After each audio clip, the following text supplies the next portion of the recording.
just got a sewing machine and you do not even know how to thread that thing. So let me show you a couple quick tips.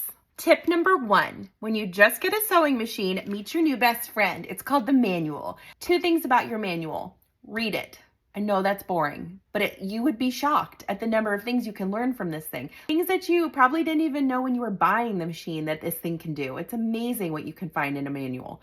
Number 2, protect it. I keep mine in a giant Ziploc bag and I put it in a special spot in my sewing room where I keep all of my manuals that I know my children are not going to get into. You can find a lot of this stuff online, but that's obnoxious and you don't want to have to go and look for it when you're in the middle of a project. Just grab your manual. Within your manual, even the most basic questions are covered, and one of which being upper threading and lower threading on your machines. Before you do anything, look at your manual. My manual shows me step by step with a dotted line the guides that I need to follow to thread my machine. But bonus, this information is typically also on your machine. Tip number 1, when you are threading your machine, you always want to put your presser foot up. Do you see what just happened when I did that? This is your upper thread shutter. And if this thing is across, that means that your presser foot is down. So a lot of times when new sewists are trying to thread their machine, this presser foot will be down and they get stuck here because they can't figure out how to thread the machine, because to do so, this thing needs to be gone. Before you get all worked up in a tizzy, just put your presser foot up.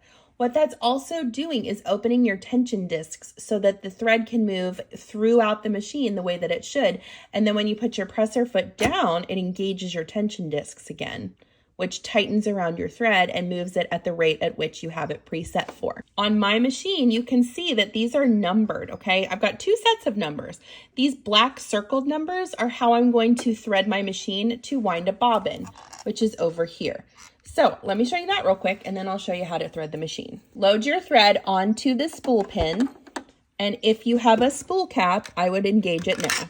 My machine comes with 3 sizes of spool caps. You can use whichever one is appropriate for the spool of thread you're using. In most manuals, they're going to tell you to put the spool cap on this way, but I actually like to turn it the opposite way. This side has that rounded edge, and I feel like it moves better when it's on there, but that's just my own personal opinion.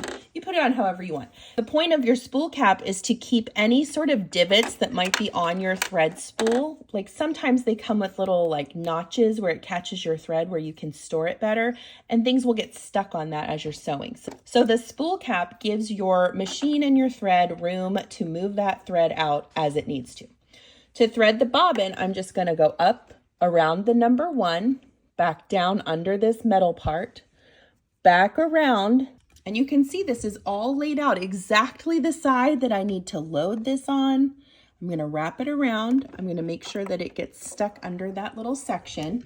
I load my thread through the little hole, turn it upside down, wrap it around a couple times, push it down on the pin, and then there's a cutter right here. You can see it's pointing to the cutter.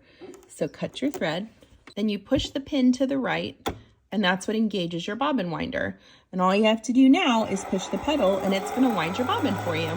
When you're done winding your bobbin, you'll clip your thread, push it over and pull the bobbin out. And then it's time to thread the machine.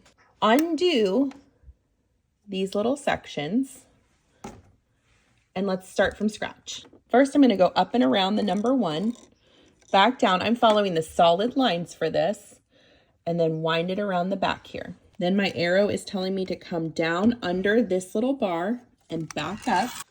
And you can barely see it, but there's an arm in there that's going to catch your thread.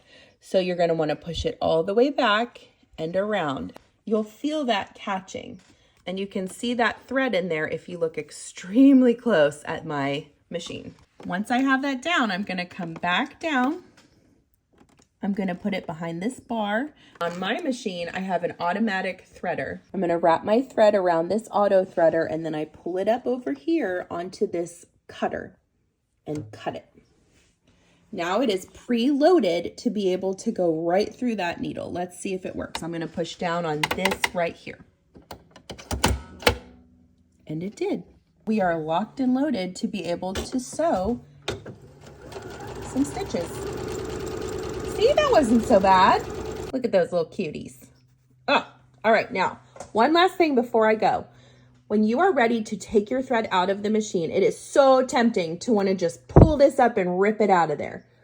And while you can do that, I do not recommend that you do that because thread tends to get linty. And if you're pulling that thread backwards through the process of what they actually want you to do forwards, there's a chance that you're going to get a lot of lint stuck in your machine, which will cause you to have to get servicing on the machine a lot more often than if you hadn't.